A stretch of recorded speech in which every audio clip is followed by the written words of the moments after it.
¿Qué tal, mis queridos amigos? Mucho tiempo hacía que no estábamos juntos.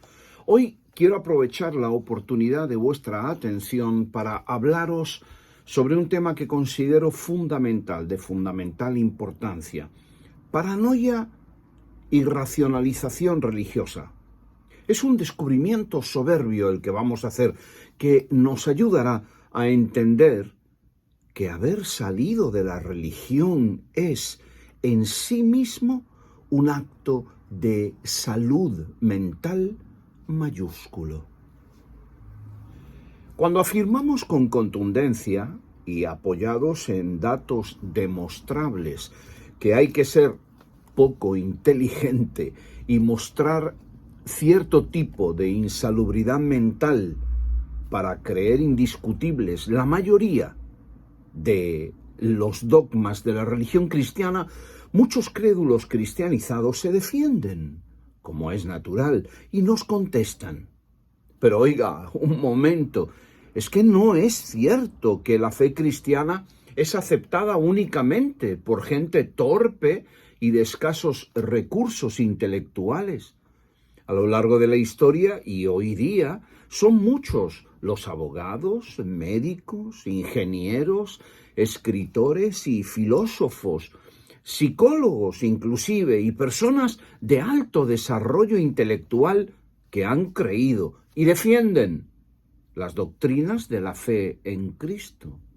Por lo tanto, no es correcto afirmar que la fe cristiana sea aceptada únicamente por gente torpe y de escasos recursos intelectuales, o que esta fe promueva la torpeza mental. Es indiscutible, no cabe la menor duda que ha habido y hay muchísimas personas muy inteligentes, entendiendo inteligencia como la capacidad de percibir o inferir información y contrastarla lógicamente, que albergan ideas religiosas y las defienden con ahínco y vehemencia. Pero también es cierto, mis queridos amigos, y se sabe de forma empírica que hay correlación negativa entre cociente intelectual y religiosidad. Es decir, que cuanto menor es el grado de inteligencia, mayor es la religiosidad. Y no solo esto, sino que también hay una relación directa entre la religiosidad y la carencia de salud mental, siendo esta de tipo causal. Es decir, las ideas religiosas causan deterioro cognitivo, además de propiciar baja autoestima, depresión, culpabilidad y paranoia. Me refiero, con lo dicho, a que no solo hay que ser muy torpe para aceptar las ideas religiosas como ciertas e indiscutibles, sino que también esas ideas embrutecen paulatinamente al individuo que las acepta y cree ciertas. Son, en palabras de Dreverman, ideas neuróticas y neurotizantes. Ahora bien, si delimitamos nuestro breve estudio al área de la inteligencia meramente solo tocando de refilón, perdón que tenía un mensaje en la computadora.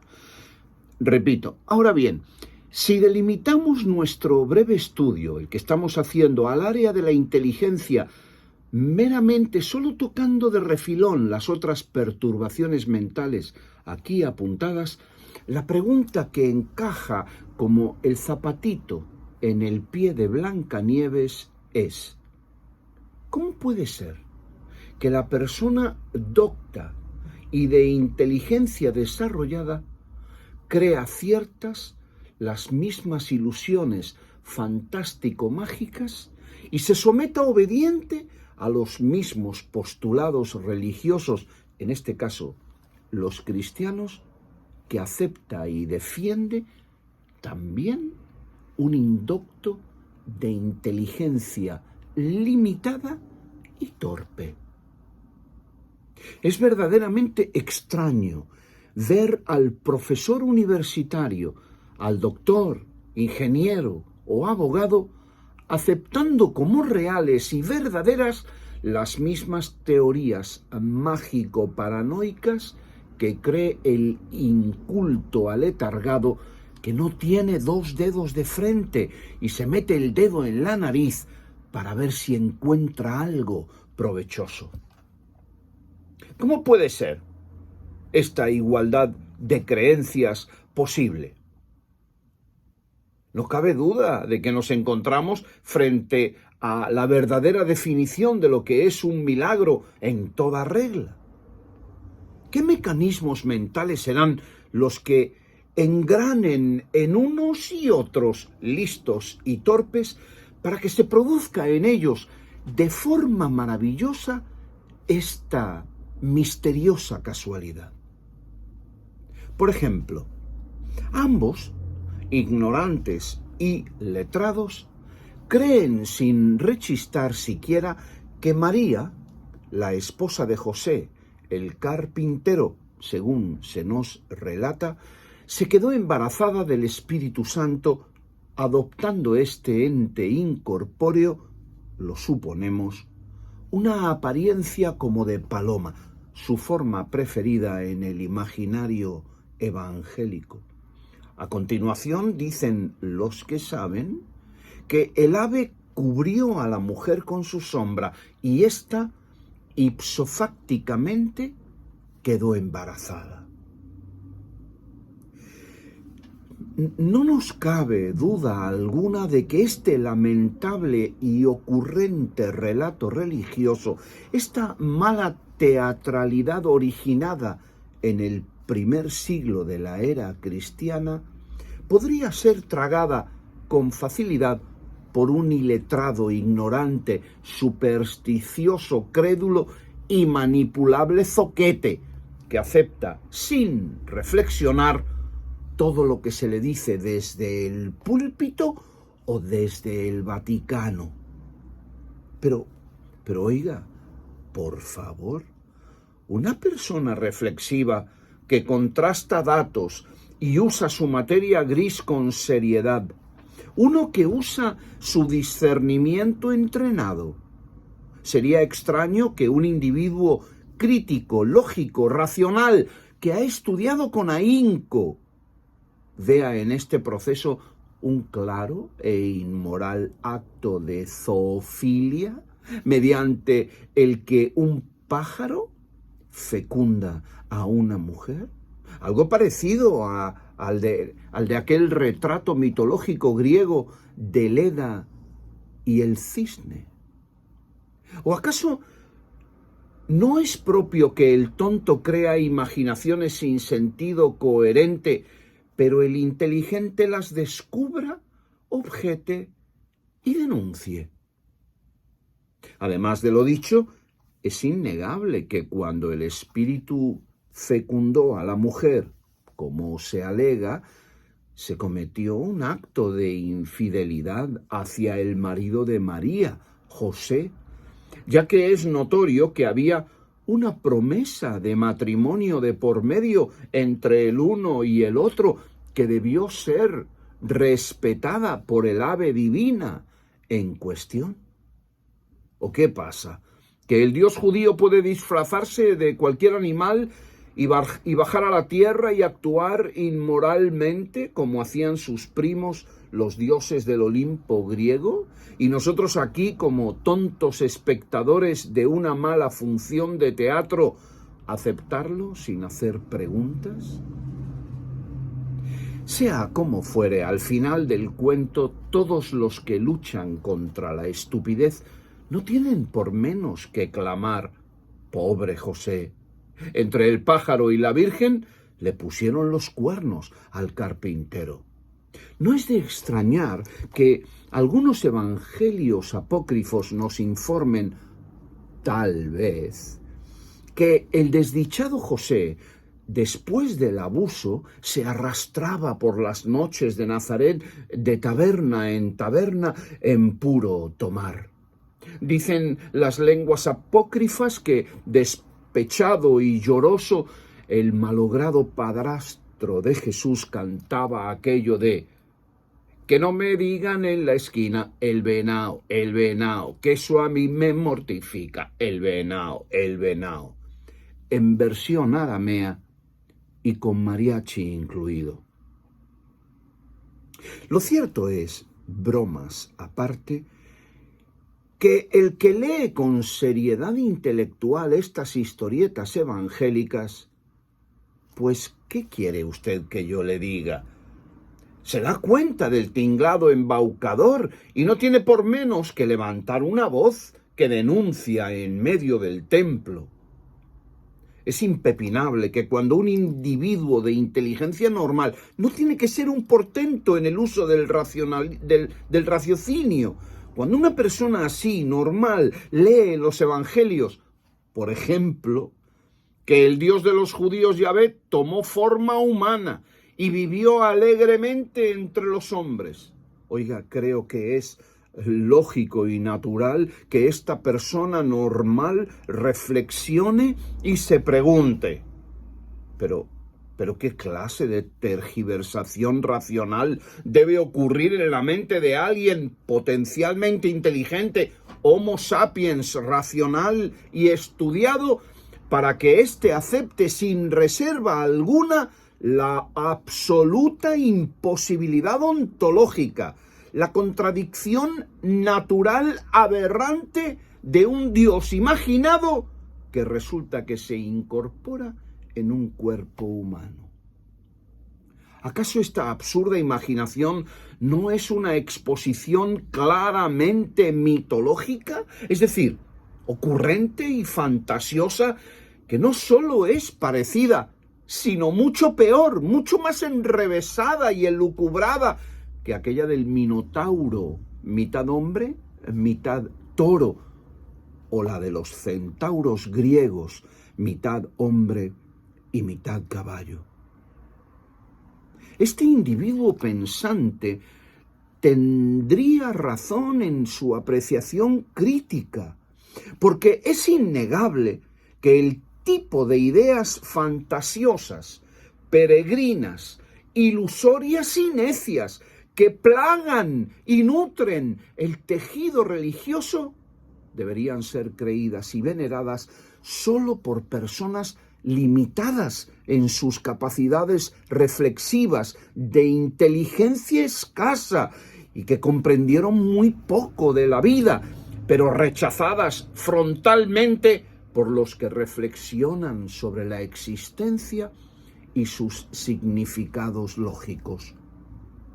Porque no me digan ustedes, amigos amados, que no hay que violar el curso natural del pensamiento lógico, racional y crítico, que no debe haber un fallo sináptico neuronal generalizado para que pueda uno tragarse la barrabasada endiabladamente retorcida, escrita en los evangelios, que afirma que Jesús, nada más morir, resulta que bajó y se dio una vueltecita por el Hades virtual para poder liberar allí a los espíritus que estaban cautivos y al regresar de ese fantasmagórico lugar, resucitar entonces en cuerpo y alma.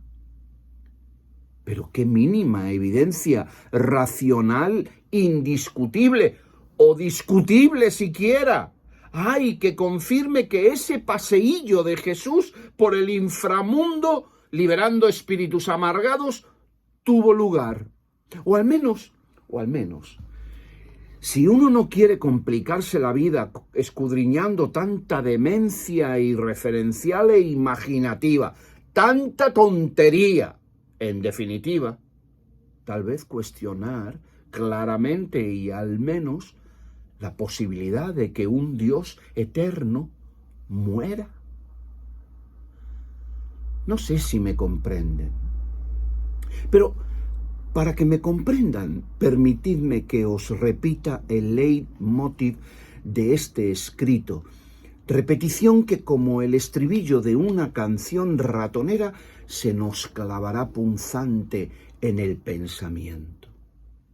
¿Cómo es posible que el docto y el indocto, el bruto y el que pasa por inteligente acepten y crean exacta y ciegamente las mismas mitologías ocurrentes y ambos nos aseguren, cargados de sus razones, que eso que creen sin evidencia alguna debemos aceptarlo y creerlo nosotros también? ¿Por qué?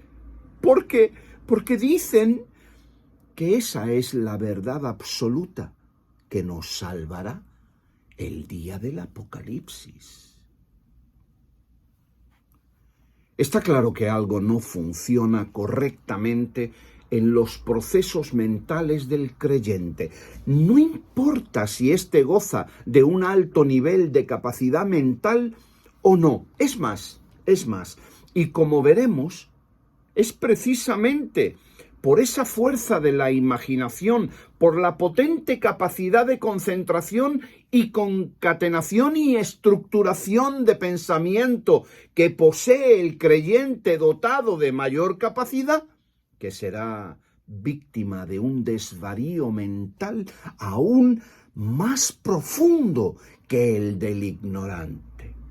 Así que, llegado este momento de la charla, es importante descubrir algo muy interesante.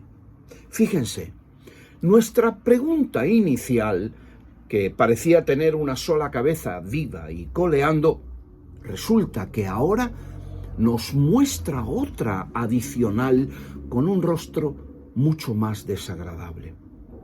Porque ya no se trata solo de preguntarse ¿por qué el inteligente se cree las mismas idioteces que cree el bruto? Sino darse cuenta de la paradoja de que cuanto más inteligente se es, más profundas y enrevesadas y locuaces serán las tonterías que el sujeto crédulo admite e investiga.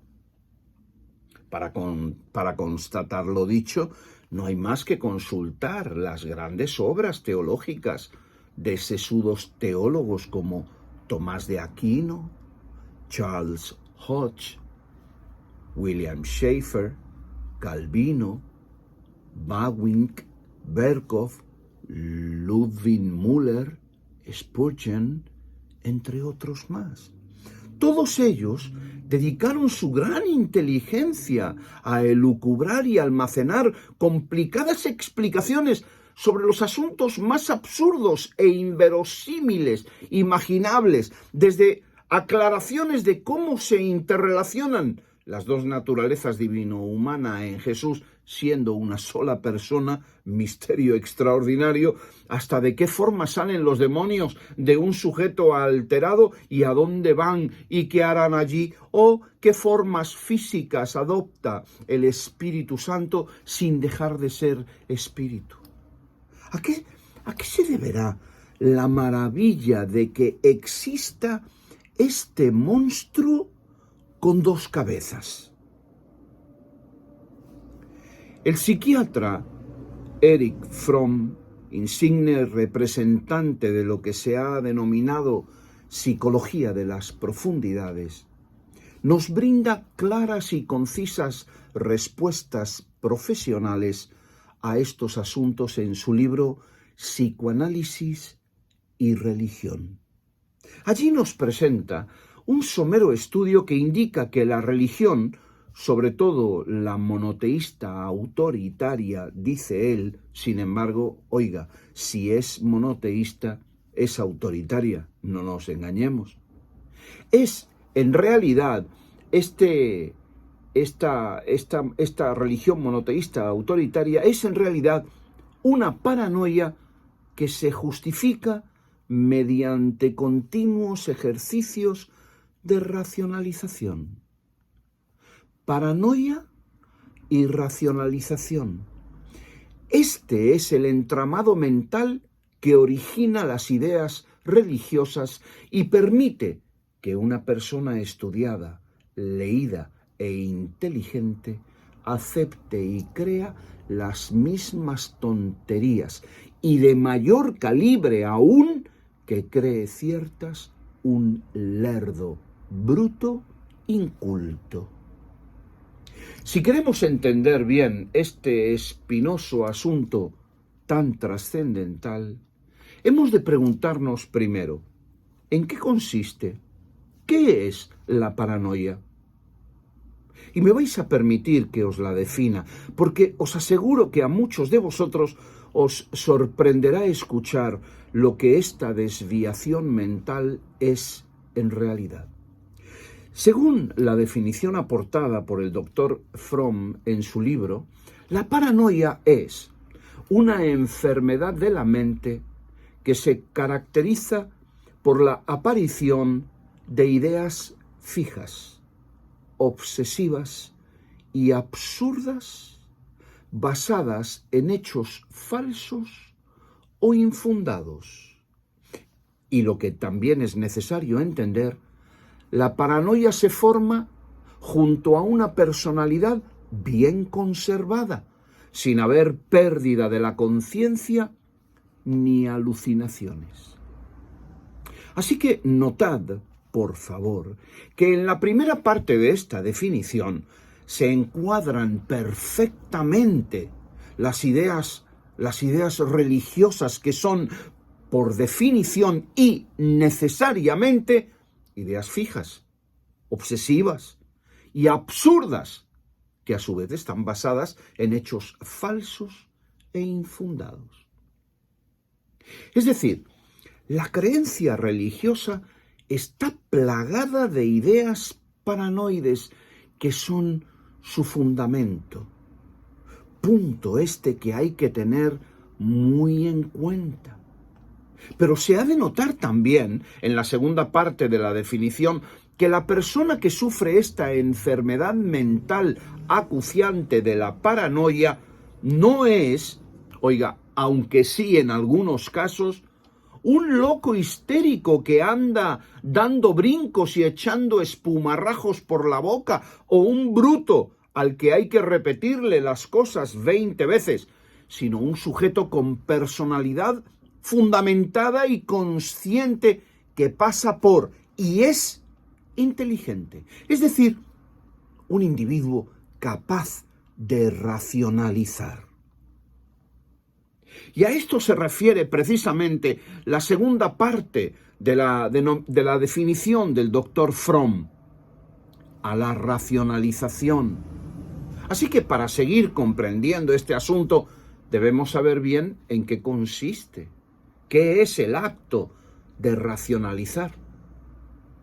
La racionalización es un esquema mental defensivo muy común y curioso. Se manifiesta cuando la razón humana mueve su poder para mantener, justificar y defender ideas o conductas plenamente irracionales y enfermizas. Es decir, el propósito de la racionalización es la justificación que realiza la mente de sus propias ideas paranoicas, falseando el principio fundamental que rige a la razón, a saber, la recolección, aceptación y comprobación racional de datos corroborables reales.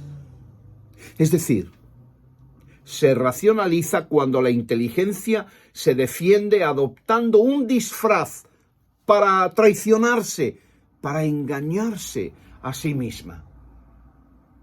Que el religioso, y religioso en el amplio sentido de la palabra, es decir, religioso político, religioso nacionalista o racista, religioso LGBT, religioso transgénero o religiosa feminista, todos tipos de manifestaciones religiosas al menos en la tendencia inmovilista de sus ideas y en las racionalizaciones torpes que las sustentan, confirman que el sujeto religioso, como apuntábamos anteriormente, no solo está trastocado psicológicamente por la naturaleza paranoide de sus creencias, las cuales justifica mediante racionalizaciones, sino que además esta condición mental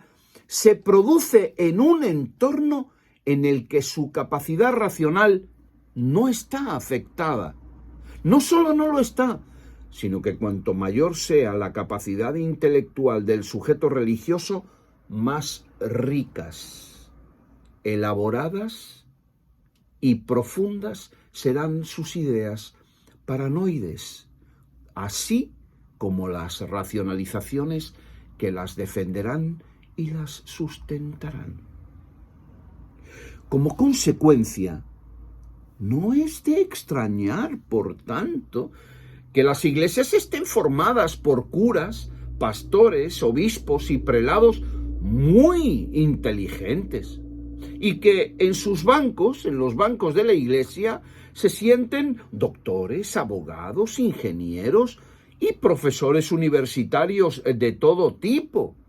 El creyente religioso puede ser un individuo lógico, formado y crítico en muchas áreas de su pensamiento, excepto en aquella que está generalmente asociada a su neurosis o conflictos psicológicos sin resolver, y que es el origen de su paranoia, en este caso de su paranoia religiosa, creencia que defenderá contra viento y mareas mediante racionalizaciones hábiles, de infinita creatividad, es decir, desde una apologética visceral. Un ejemplo de racionalización es el siguiente. Un comunista tendrá opiniones formadas, racionales e inteligentes, propiamente apoyadas en evidencias, en muchas áreas diferentes de su postura comunista. Pero cuando se aborda el tema del fracaso del comunismo, los defectos económicos de esta teoría o los fracasos sociales y crímenes asociados a tal fórmula político-económica, todo ello apoyado en evidencias y datos históricos claros, el religioso comunista entonces justificará y racionalizará sus respuestas de tal forma que será evidente que su raciocinio crítico basado en los hechos abandonó el timón de su pensamiento en favor de un cúmulo de estupideces defensivas que eluden los datos. Exactamente como en el caso de nuestros crédulos amigos cristianizados, en los que su fe religiosa nubló la capacidad racional crítica y la sustituyó por una pseudo-razón que defiende ideas absurdas o inmorales. El stalinista racionaliza y defiende su ideología contra todo el que considere enemigo, y el católico sigue justificando que el Papa viva como Dios en el Vaticano, aumentando cada mes el diámetro de su barriga, que ya está a punto de explotar, aunque en el mundo haya millones de personas muriendo de hambre. Así, de la misma manera, el defensor del transgénero, cerrado a la evidencia empírica, hormonal, genética y fisiológica, quiere hacerse lo contrario de lo que es y lo justifica absurdamente. Igual que el católico, quien aprueba a toda costa que su iglesia prohíba el uso del condón, sin querer aceptar que esa prohibición se relaciona con la muerte de miles de niños por desnutrición y enfermedades en África y en otras partes del mundo. Todos estos ejercicios de racionalización para justificar ideas paranoides. Por lo tanto, y según lo expuesto, se concluye que la fe religiosa o sugestión religiosa, como queráis, se origina a causa de los conflictos mentales sin resolver del sujeto, lo que produce la aceptación e incubación de ideas enfermizo-paranoicas, ideas que se formarán, aceptarán y defenderán mediante continuos actos de racionalización. Ahora os pregunto a vosotros, mis queridos videntes, invocando el espíritu de la desnuda cordura, la creación y aceptación de ideas paranoides y el salto al vacío que da la razón en la racionalización autoengañosa, ¿es algo propio de una mente saludable y crítica que se sintoniza con la realidad evidente de una forma saludable y saca conclusiones lógico-racionales de ella? ¿O es una desviación mental que conduce a la alienación de la persona? La contestación a esta interesante pregunta toma forma de un pensamiento que puede llegar a ser adoptado como una determinación vital. La religiosidad autoritaria, toda religiosidad lo es más o menos, se constituye en un muro formidable, en un obstáculo mayúsculo, tanto para nuestro crecimiento o desarrollo espiritual como para la maduración de nuestra psiquis y el afilamiento de nuestra inteligencia racional y emocional. La religiosidad es la expresión de una enfermedad mental, una disfunción de la mente, porque su fundamento no se basa ni se expresa en el ejercicio del pensamiento que maneja ideas sanas y saludables. No se nutre de una razón que busca y critica las evidencias, sino en una mente que acepta no evidencias enfermizas como si fueran hechos reales, justificando así toda suerte de ocurrencias necias. No se trata solamente de que la afectación religiosa, en el caso del cristianismo y de todas las religiones autoritarias, como apuntamos, sea una neurosis infantil, como afirmó Freud acertadamente, un conflicto sin resolver, cuyo centro es la figura paterna de carácter autoritario, sino que también esa afección se define como un vicio del pensamiento racional, una racionalización que justifica e intensifica la conducta enfermiza paranoide, por lo que es muy posible, y este es un punto al que hemos llegado después de dar muchas vueltas, os lo confieso, es muy posible, lógico y natural, que una persona aparentemente normal,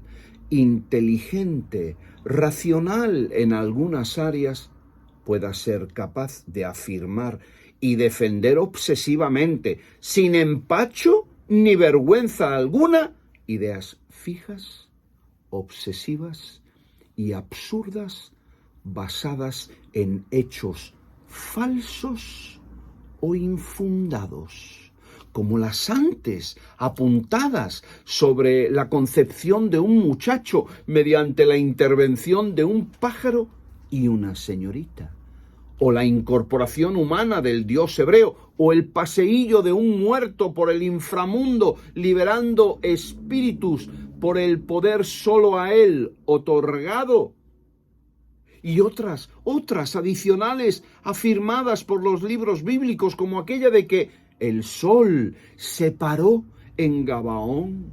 Dios te dará todo lo que le pidas.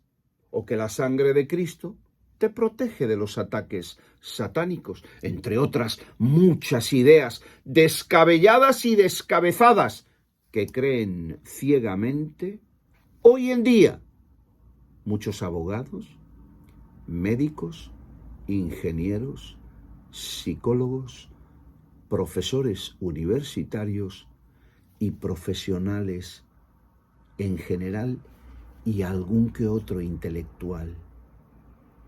La razón que lo explica es sencilla. Un individuo paranoico que racionaliza puede tener una personalidad bien conservada y estar en uso de sus capacidades racionales, capacidades que usará para engañarse a sí mismo, justificando las peregrinas ideas paranoides que pululan por su mente.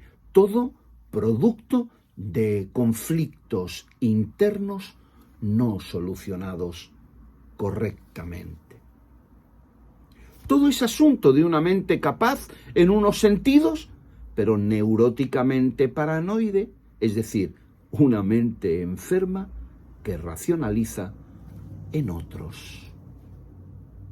Mi humilde recomendación para finalizar, queridos amigos, es que leáis el libro citado del psiquiatra Erich Fromm. No sé si saldrá al derecho o al revés, pero bueno, Erich Fromm, Psicoanálisis y Religión. Que lo leáis, que lo analicéis con cuidado, para que al internalizar sus enfoques sobre psicoanálisis y religión, podáis daros cuenta de que al hablar o discutir con un crédulo cristiano, en realidad estamos tratando con una persona que lamentablemente adolece de una seria deficiencia mental paranoide que produce a su vez y en su mente una tendencia inevitable a defenderse mediante racionalizaciones, justificaciones que en su caso pueden parecer muy estructuradas, potentes y seguras, pero que en su fondo solo muestran ideas mágicas, supersticiosas y repletas de sesgos cognitivos. Además de lo dicho, darse cuenta de que al abandonar las ideas religiosas, hemos realizado una limpieza mental profunda que va a derivar en un disfrute de una libertad extraordinaria y de una seguridad en nosotros mismos como nunca antes habíamos sentido. Espero que esta información sea de alguna utilidad para que sigáis dañando a la estupidez, la de los otros y la propia, de forma lo más punzante posible. Muchas gracias.